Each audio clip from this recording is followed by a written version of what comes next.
2017년 6월 15일 정오, 한 남자가 대만 타이난시 신시가지의 시골길에서 쓰러진 채 발견됐습니다. 그는 바로 병원으로 옮겨져 치료를 받았는데 결국 그는 사망하게 됩니다. 처음에 경찰은 교통사고로 사망한 건가? 했습니다. 그런데 확인 결과 그의 몸에 선명하게 칼에 찔린 흔적이, 그의 사망 사인 또한 과다출혈, 그러니까 누군가에게 칼에 찔려 살해당했다. 그렇다면 누가 그를 이렇게 죽인 걸까? 경찰은 바로 피해자의 신원을 확인하고 그의 주변 사람들을 조사하기 시작했습니다. 사망한 남자는 42살이었던 린이라는 남자. 그는 동갑내기이면서 딸을 가진 싱글맘 정여인과 사실혼 관계로 몇 년 동안 함께 산 남자였습니다. 그런데 문제는 이 린, 손버릇이 아주 개새끼인 거예요. 자기 승에 안 차면 그렇게 정여인을 때려. 그 수위는 날이 가면 갈수록 심해졌습니다. 그렇다 보니 어떻게 같이 삽니까? 참다 이러다 죽을 수도 있겠다 싶었던 정여인은 사건 발생 2년 전에 법에 도움을 요청합니다. 폭력 보호 신청. 이 남자에게서 우리 가족을 좀 지켜달라고 가정폭력 보호를 신청했고, 이후에 정여인은 자기 딸을 데리고 린과 함께 살던 그 집을 나와 고향인 타이난으로 돌아갑니다.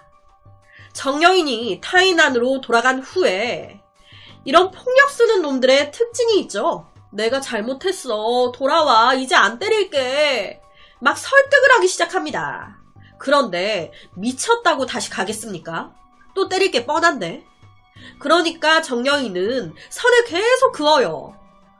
연락하지마, 나 다시 안 돌아가, 너랑 미쳤다고 같이 사니? 그렇게 시간이 더 흘러 정여인은 타이난에서 살면서 마약 그리고 총포 전과가 있는 황영무라는 남자를 만나게 됩니다. 제가 그냥 황씨라고 칭할게요. 마약 전과. 이 황씨 또한 그닥 질이 좋아 보이진 않는데, 여튼 정여인 입장에서는 새 남자친구가 생겼으니 전 남자친구인 린과 제대로 정리를 하고 싶었습니다. 그래서 계속 연락해대는 린한테 다신 연락하지 마라, 나 사랑하는 사람 생겼다, 딱 잘랐어요. 그런데 이 린 받아들이지 못하는 거예요. 무슨 소리야, 네가 사랑하는 사람은 난데, 내가 잘못했다니까, 다신 안 때린다고 막 매달립니다. 린은 정여인을 놓아주지 않고 계속적으로 정여인을 괴롭혀요. 그 과정에서 새로운 남자친구인 황씨 또한 자연스럽게 이 전 남자친구 린의 존재를 알게 됩니다. 처음에는 그냥 미련 있는 전 남자친구구나 정도로만 생각을 했어요. 구질구질하게 뭐 하는 거야, 싫다 하면 그냥 헤어지면 되지. 그런데 이 전 남자친구의 행동이 점점 도가 넘어서는 거예요.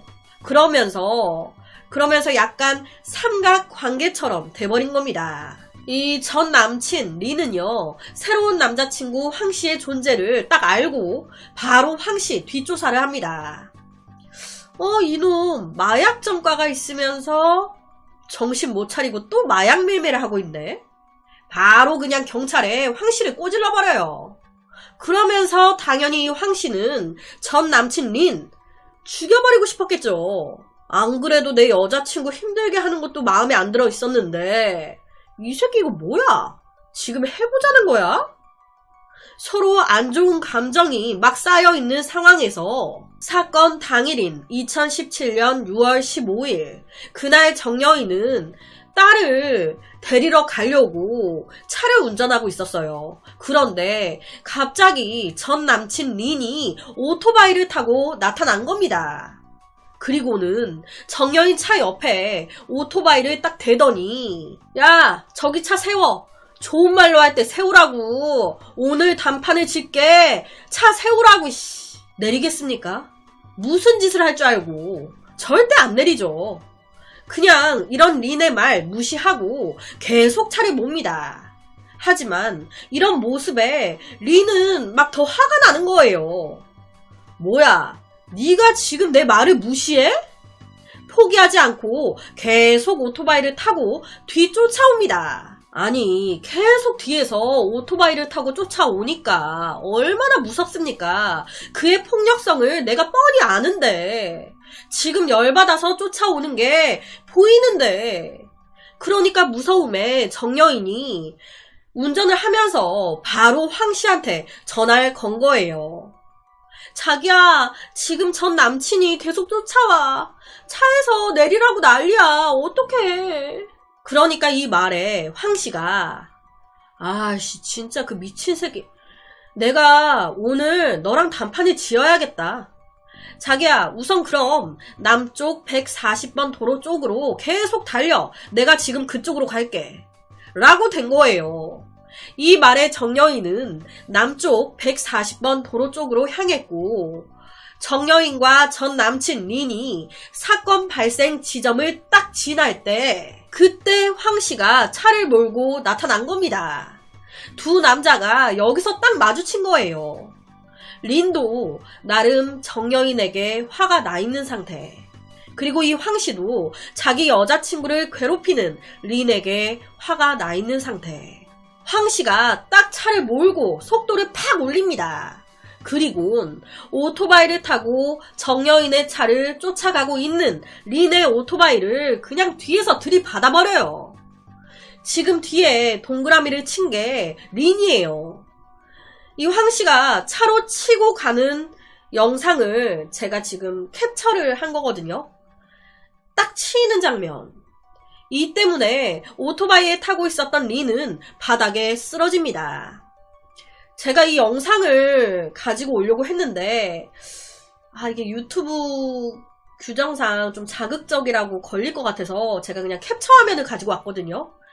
이 영상을 보시면 진짜 무자비하게 치고 가요. 그냥 최고 속도로 그냥 앞에 있는 린을 그냥 없는 사람 마냥 팍 쳐버립니다.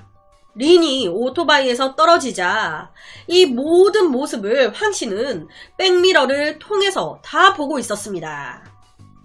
아, 저 새끼 내 차에 치이더니 살만한가? 다시 일어나네?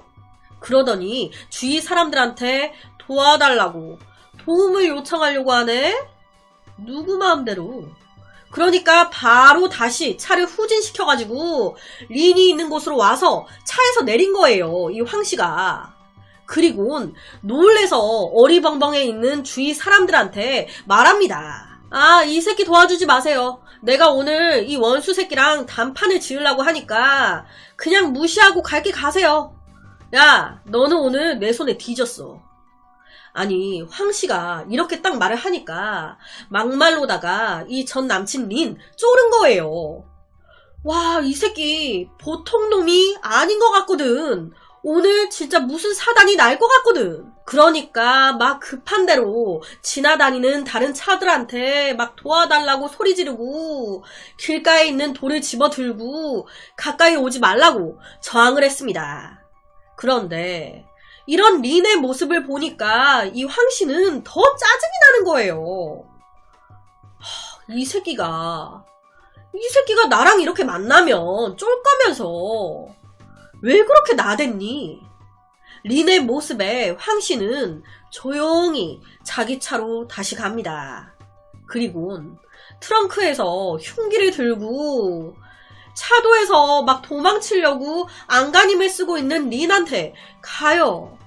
그리고 그 흉기로 찌른 거예요. 이 황씨는요, 린의 복부와 가슴을 무려 15번이나 찔렀습니다.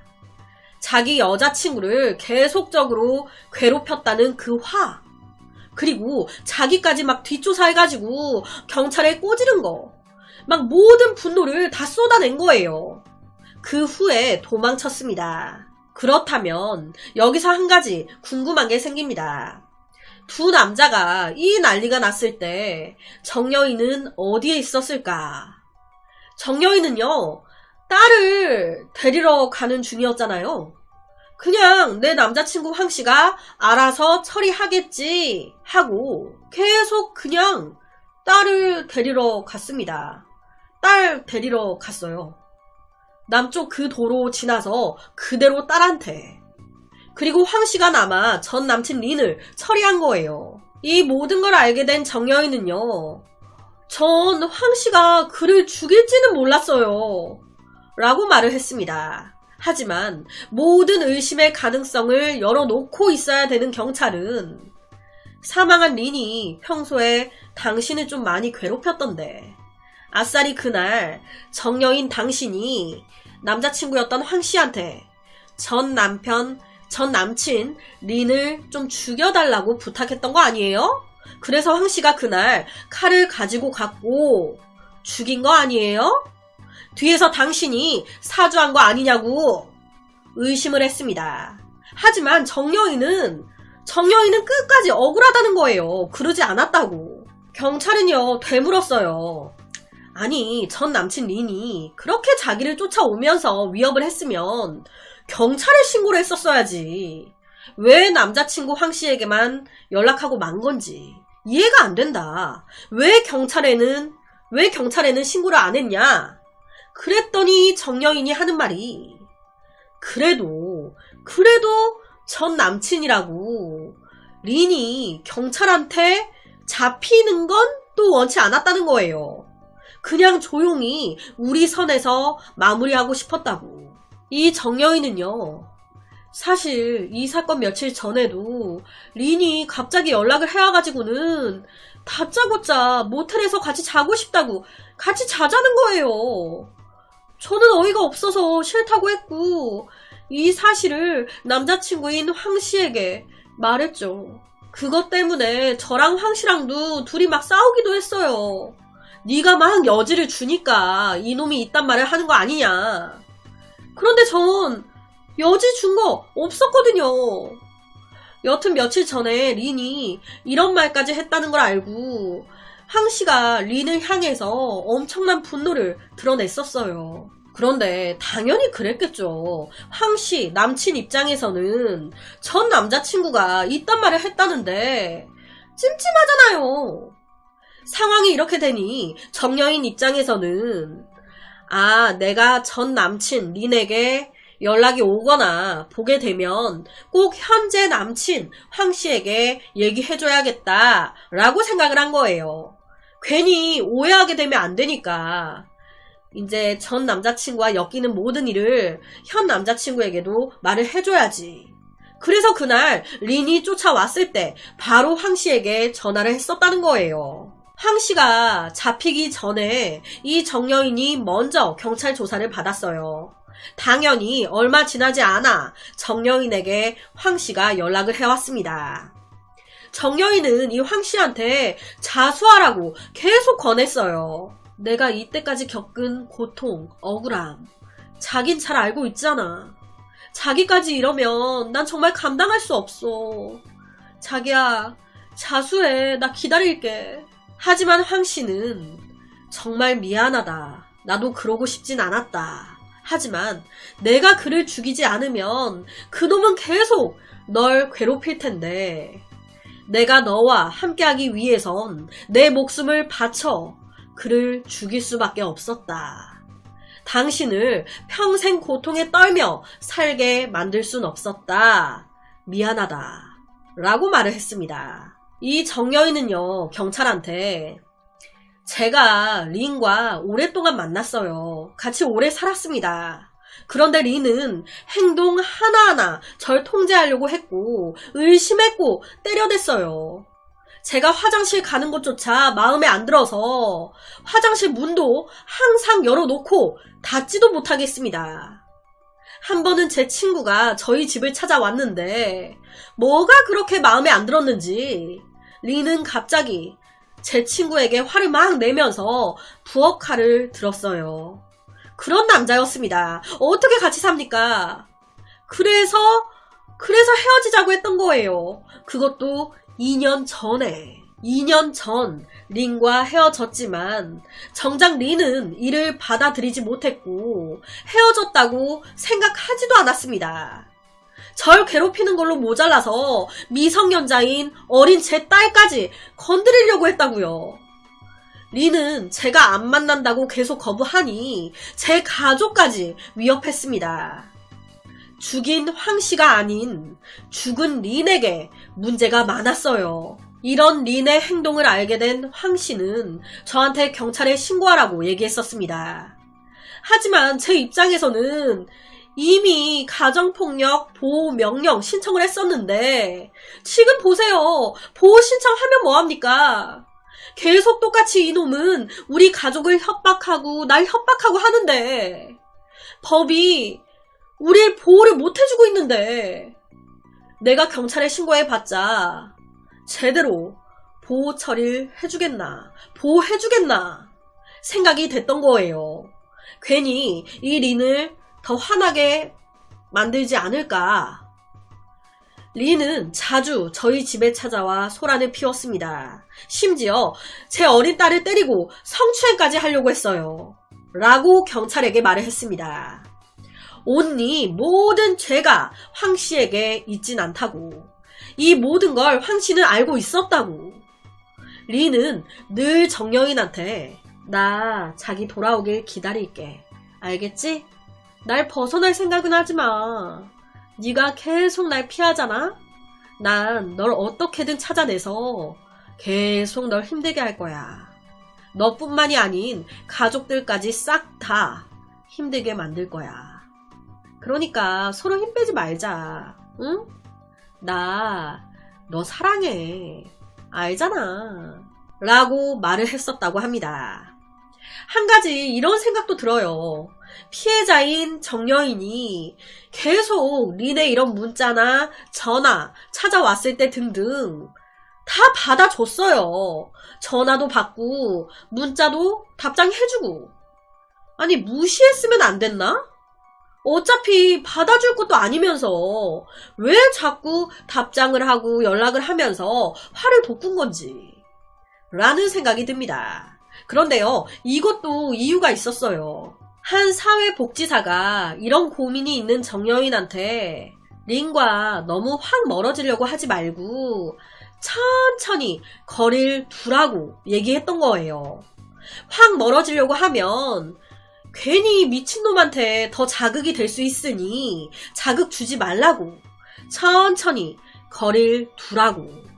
그래서 연락이 왔을 때 정여인은 단답으로 답을 하고 했던 거예요. 사건이 발생하기 얼마 전 린은 또 정여인의 집을 찾아왔습니다.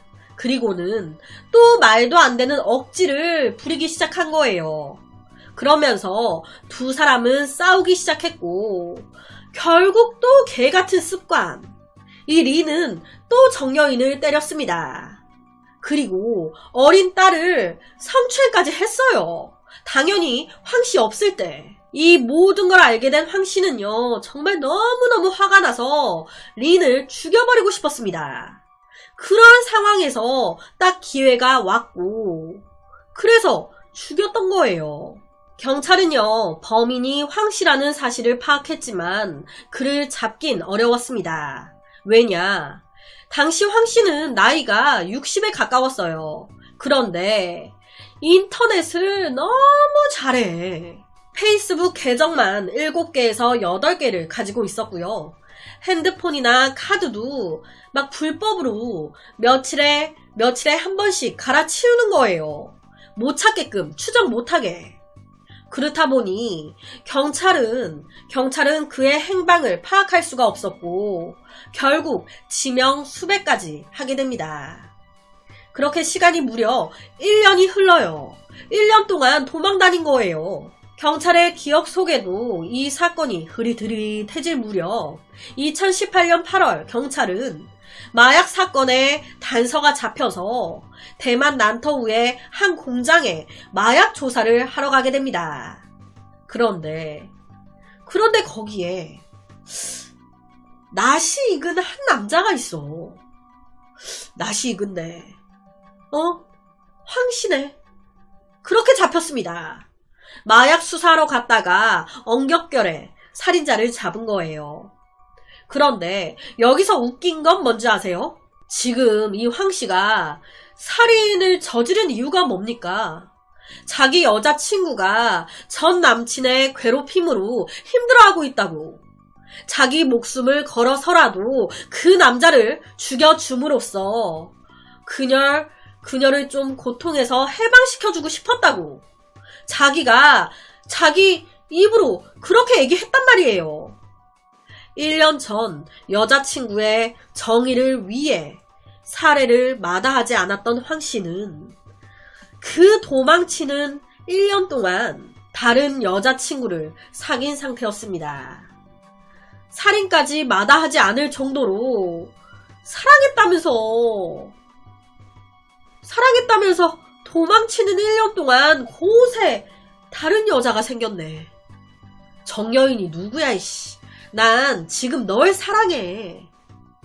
참 사랑이 얇다 얇아. 그렇게 잡힌 황씨 1심 재판부는 사망한 린에게 책임이 어느 정도 있다고 판단. 이 황영무에게 징역 15년을 선고했습니다. 하지만 2심 판결은 좀 달랐어요. 황씨가 전과가 있었잖아요. 그러다가 살인까지 간 거였단 말이에요. 살인 후에 도망 다니는데 바빠서 어찌됐든 사망한 린의 가족들에게 사과나 배상 노력도 안 했어요. 용서하면 안 된다. 살인은 무슨 이유에서든 합리화가 될 수 없다. 라며 그에게 무기징역을 선고합니다. 그리고 대법원 또한 2심 확정. 결론은 이 황영무, 황씨, 종신형, 무기징역을 선고받았습니다. 참 정말 사람이 얇다, 얇아. 살인까지 할 정도로 한 여자를 사랑했다면서 1년 만에 잡혔는데 그때 딴 여자가 있었던 거니까 사실상 1년도 안 돼가지고 다른 여자가 생긴 거예요. 참 얇다 얇아. 그래서 오늘은 2017년 벌어진 한 살인사건을 가지고 왔습니다.